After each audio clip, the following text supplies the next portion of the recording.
What would you do if you were standing at the coat check of a hotel ballroom, invisible as furniture the way you had been your whole life, and you saw a small red dot settle on the forehead of the most dangerous man in the city, and understood in one heartbeat that if you screamed, he would be dead before the sound finished? So, instead, you walked out into that room, took his hand, and whispered, "Dance with me. Pretend you are my boyfriend. There is a red dot on your forehead."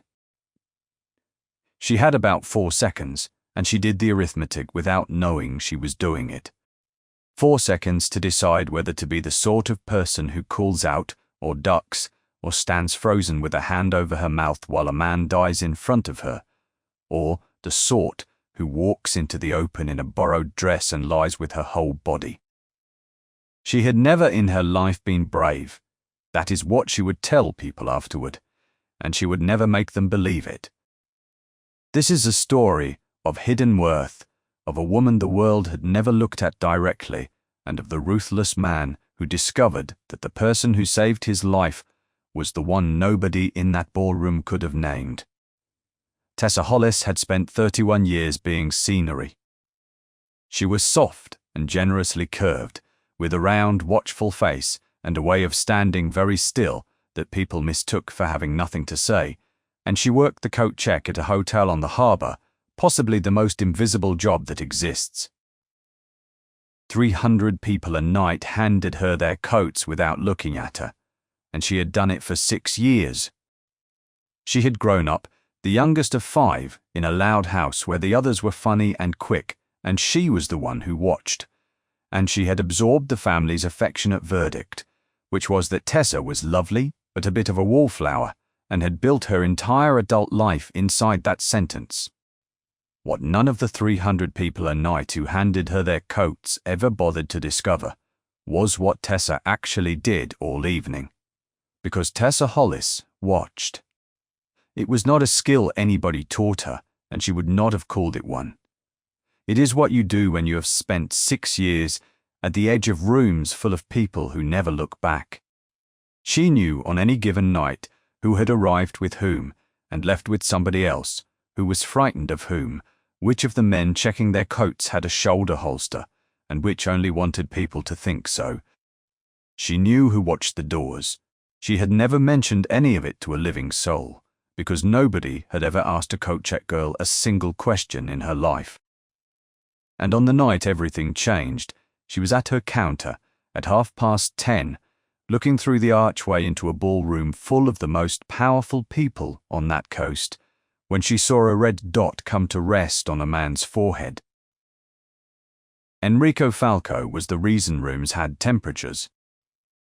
He was tall and broad and dressed in charcoal, cut with lethal precision, the head of a family that owned the ports, and the fear of every serious house for 100 miles, and he was rumoured to end a life with a single unhurried nod. He rarely raised his voice. He was standing near the west end of that ballroom, being talked at by a man he did not like, in a room containing 11 of his own people, 4 of whom were watching the doors, and none of whom were watching the gallery above the east balcony, because it had been sealed at 7. And Tessa Hollis, at her counter with a cloakroom ticket in her hand, saw the dot arrive on his temple and settle. She knew what it was. Everybody knows what it is. And here is what she understood in the 4 seconds that followed. If she screamed, he would die. A man with a rifle already on target does not wait to see what the shouting is about, and the moment that room began to move, he would take his shot. If she ran to one of his men, she would not reach them in time, and she would be a heavy woman in a borrowed dress running across a ballroom, which makes a room turn, which is the same as screaming. And if she did nothing, she would spend the rest of her life knowing she had watched. So Tessa Hollis came out from behind the counter and walked into a room she had no business being in, past 2 of his men who did not glance at her because she was staff, went straight up to the most dangerous man on the coast, took his hand off his glass and smiled like a woman who had been waiting all evening. "Dance with me," she said. And then, lo, her mouth near his ear and her face perfectly pleasant. Pretend you are my boyfriend. Do not look up. Do not stop smiling. There is a red dot on your forehead from the gallery on your left, and if you move fast, he will take the shot. So put your hand on my back and turn me slowly toward the pillar. Enrico Falco did not flinch. He did not look up. He put his hand on her back exactly as she asked, smiled down at her with warm private amusement, and turned them both slowly, the way a man turns a woman he likes, and in 11 unhurried seconds he had put a 2-foot marble pillar between his skull and the gallery. And then he kept dancing. That was the part Tessa would remember. He did not run for cover or shout an order. He kept his hand on her back and moved her steadily down the length of that room, keeping pillars between them and the balcony, chatting the entire time as though nothing were happening. And by the time they reached the service arch, 2 of his men had drifted into place behind them without a word, and one had gone up the back stairs to the gallery. She learned later that the man up there had gone out through a window and been picked up in the car park, and that he had been paid a great deal of money and let into that sealed gallery by somebody who worked in the hotel. What she knew at the time was that she was standing in a service corridor with her whole body shaking now that it was allowed to, and that Enrico Falco had turned to face her and had not let go of her hand. "What is your name?" he said. And when she told him, he said it back once, quietly, the way a man commits something to memory. Then he said, "You had 4 seconds, and you spent them working out what would get me killed. Nobody in that room did that. I employ 11 people whose entire function is to do that." He was looking at her with an intensity that made her want to step backward. "Where did you learn it?" And Tessa Hollis, still shaking, said the truest thing she had ever said. "I did not learn it anywhere. Nobody ever looks at me. So I watch." He came back to the hotel the following evening. That was the thing that upended her life, not the ballroom, because a man like that does not come to a coat check counter, and he came to hers alone, in an overcoat, and stood on the public side of it, like an ordinary person, and said he had spent the day being told by every man he employed, and had spent the day thinking that none of them had. Then he offered her a job. She laughed. He did not. He told her plainly what he was offering, which was not a favor and not a reward. He had 11 professionals who watched doors, he said, and had discovered at some cost that he had nobody who watched rooms, and that these were not the same thing, and that a woman who could stand at the edge of a gathering and tell him afterward who had been frightened and who had been pretending. He said, "I do not want you to do anything. I want you to stand where you always stand, and then tell me what you saw." And Tessa Hollis, who had spent 6 years being handed coats by people who never met her eyes, was offered a great deal of money to keep doing the only thing she had ever been good at. She said no. She said no for 11 days out of pure fright, and he did not press her. And on the 12th day she said yes, and her whole life changed shape, and she began to unfold. She was extraordinary at it, immediately, in a way that unnerved his organization. After the first dinner, she told him that the man from the shipping consortium was terrified of his own second, that a woman near the terrace had been counting exits, and that one of his own capos had checked his phone 11 times and lied about who it was, and every word of it turned out to be correct. She stopped apologizing when she spoke and started finishing sentences. Every evening they sat over a decanter of amber liquor he poured for himself, and a pot of coffee he poured for her, and he told her about the father he had buried and the trust he had learned to bury with him, things he had said to no one.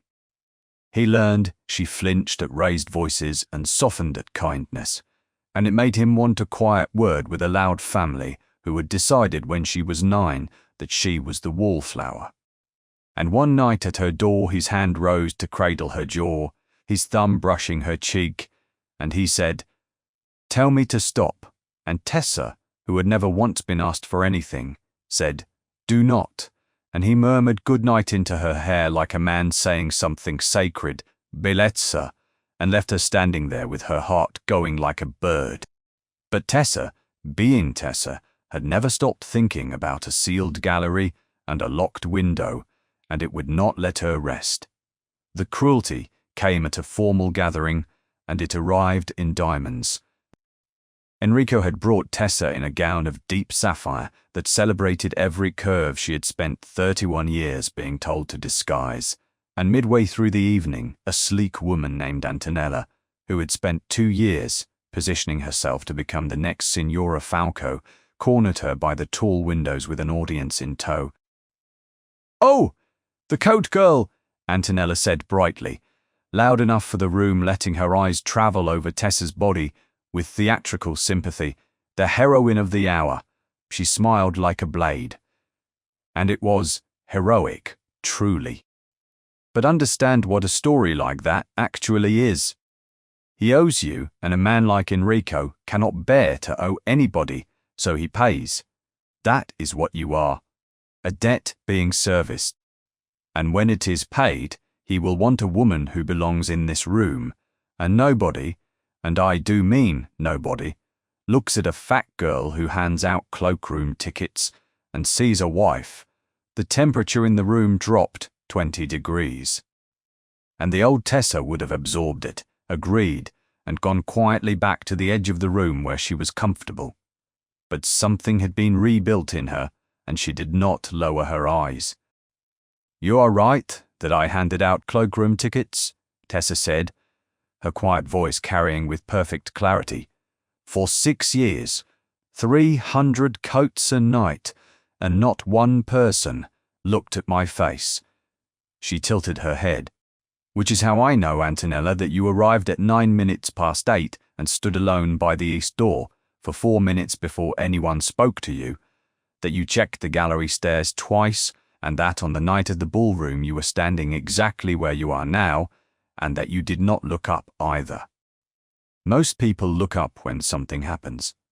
So be careful whose face you decide is not worth remembering. I remember every one." The silence had teeth. Antonella went white and left the room. And Enrico, who had crossed the floor in silence, took Tessa's hand and pressed his lips to her knuckles in front of the entire gathering. "You never make yourself small in this house again, Bellezza," he murmured. "Not in my world, and never in front of me." But past Antonella's shoulder, a man who had stood at Enrico Falco's right hand for 18 years had gone very still, because the coat girl had just told 40 people pleasantly that she remembered exactly where everybody stood on the night of the ballroom. The man was Osvaldo, Enrico Falco's consigliere, and he had made one mistake, which was that he had chosen a plan that required him to be somewhere at a particular moment.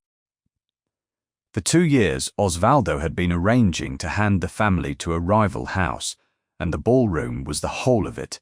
He had done everything correctly, an outside man hired at 3 removes who did not know who had paid him.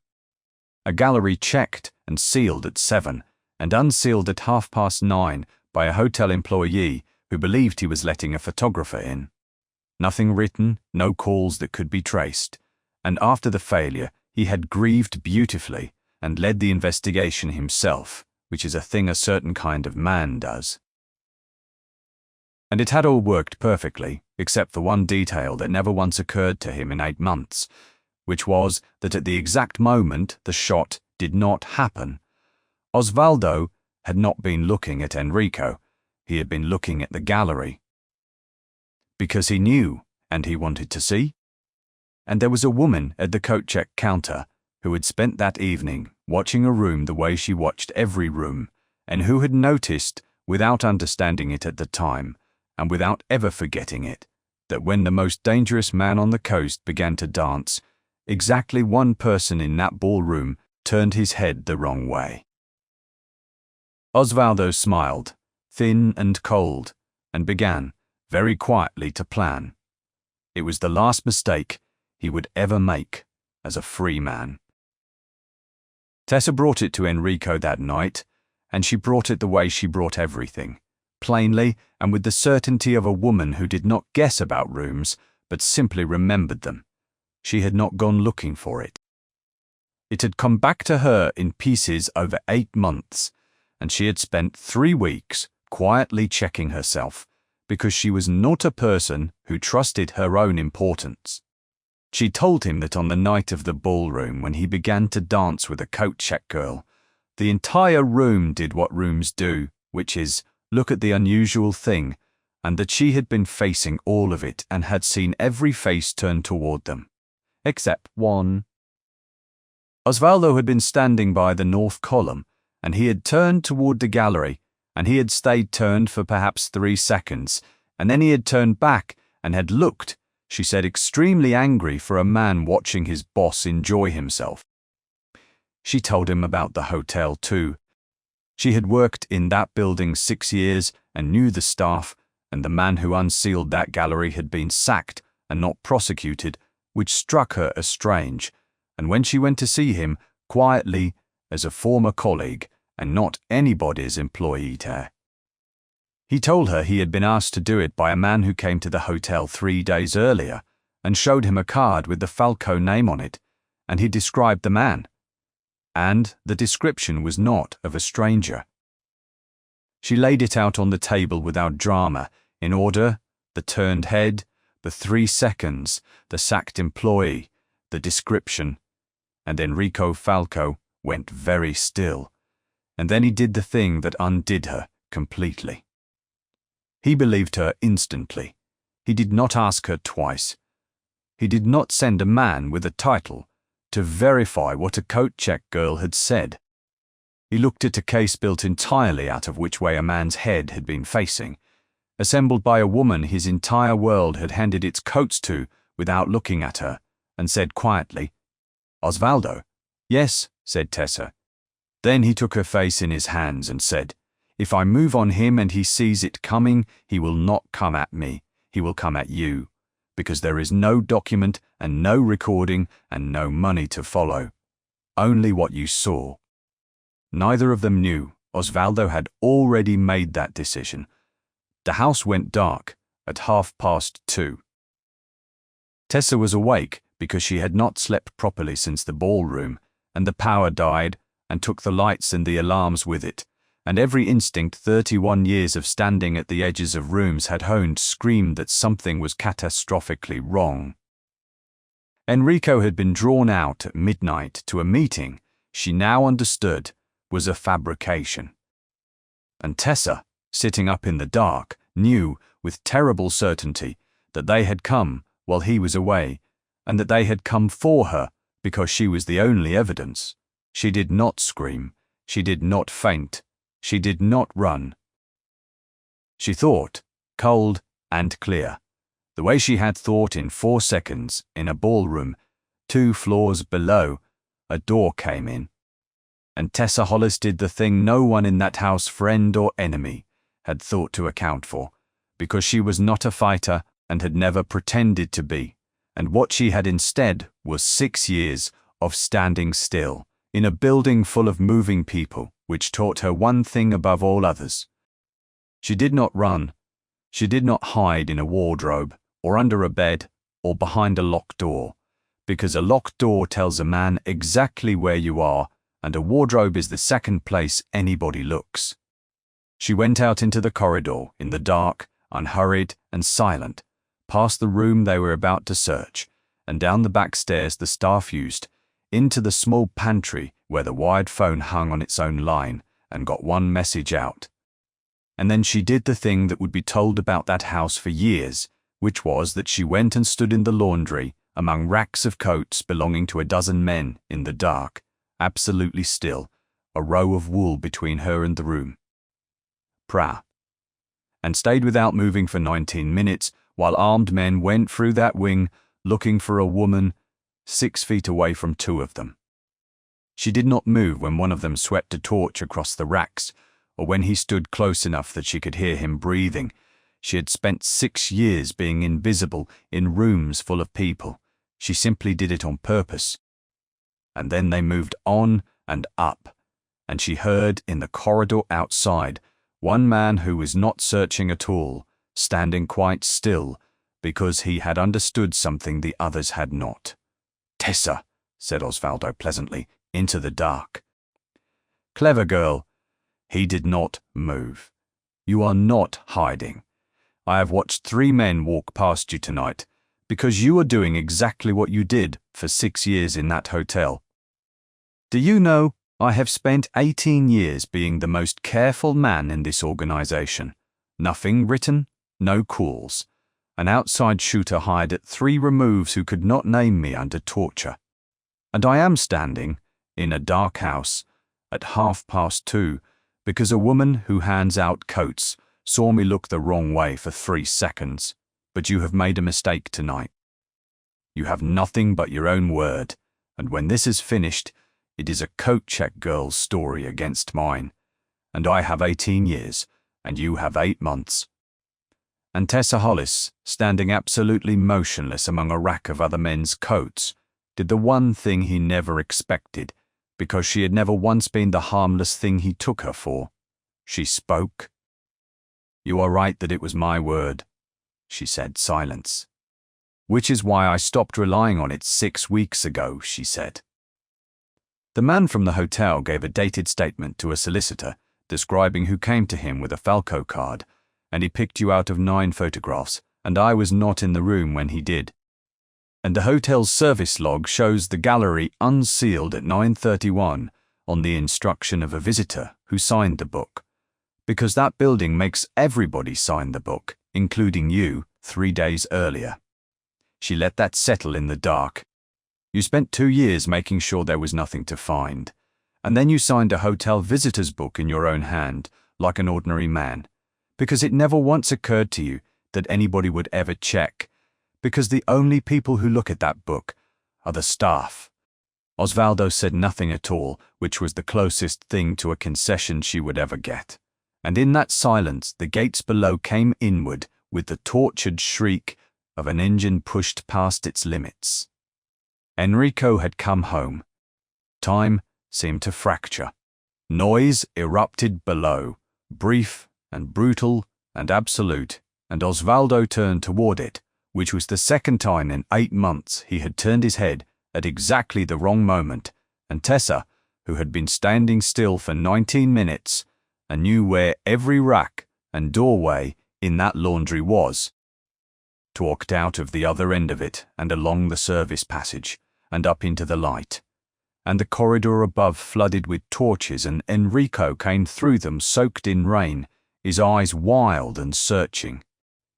Gio, his loyal second, came behind him with a crowd of men, and the trap Osvaldo had spent 2 years building closed around him instead.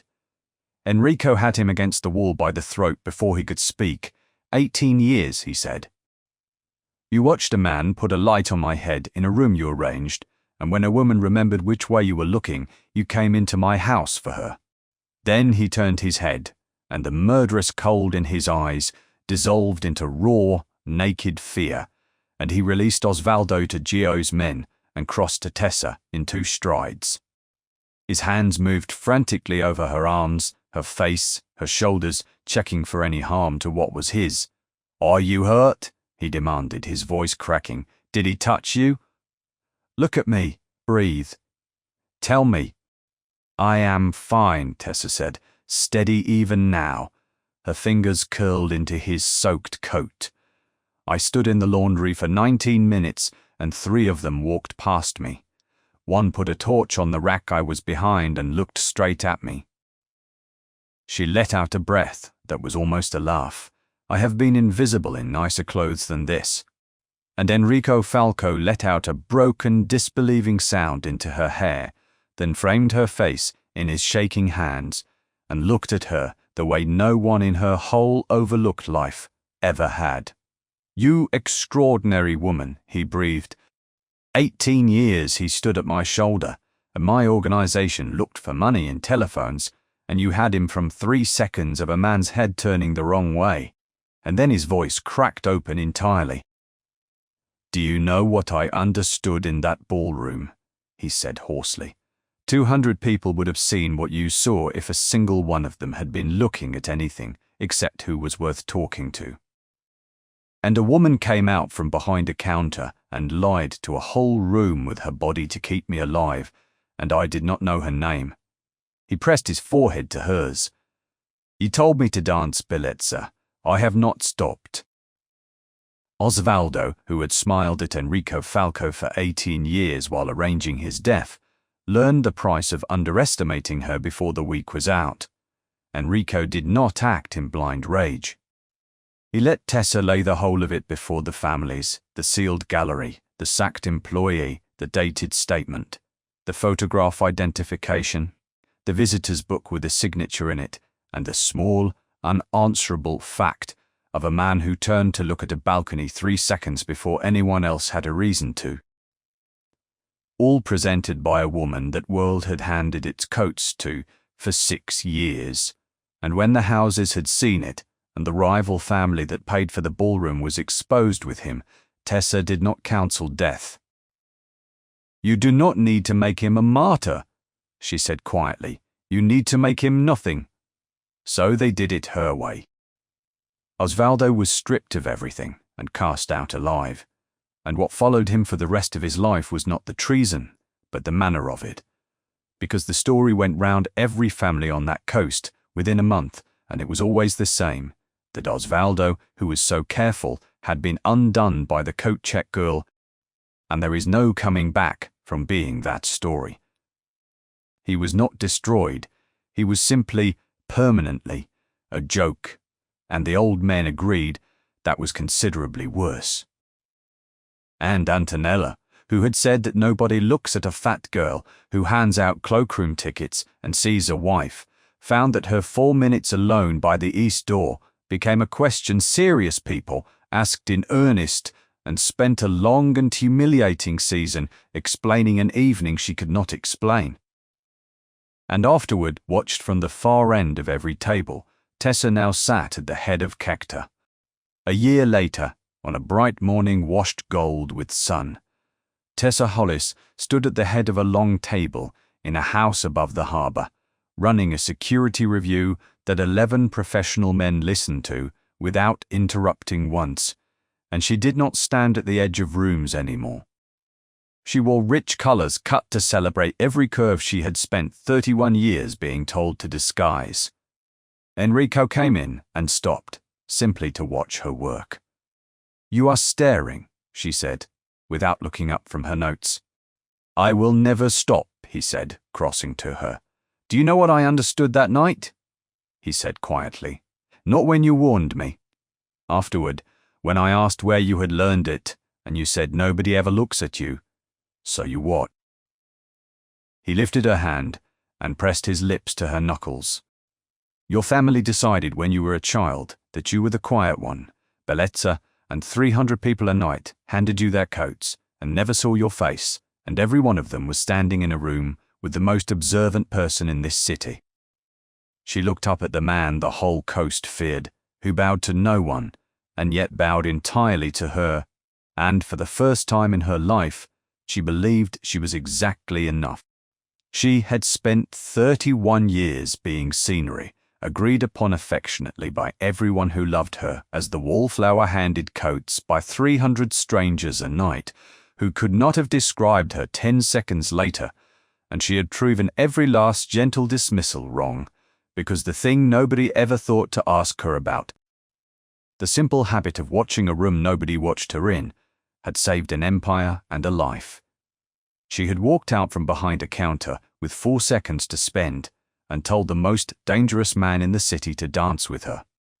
And by the time his enemy understood what she was, the coat check girl they had all handed their coats to had taken 18 years of betrayal apart, with nothing but the memory of which way a man turned his head. If Tessa and Enrico's story of hidden worth, quiet nerve, and hard-won recognition moved you, if your breath caught when she came out from behind that counter and whispered to dance, then do us a small favor before you go. Smash that like button right now. Share this with someone who has been called the quiet one their whole life. Subscribe and ring the bell so you never miss another twist-filled tale of the overlooked soul who finally gets everything she deserves. And drop a comment below and tell us what was your favorite moment in Tessa and Enrico's story.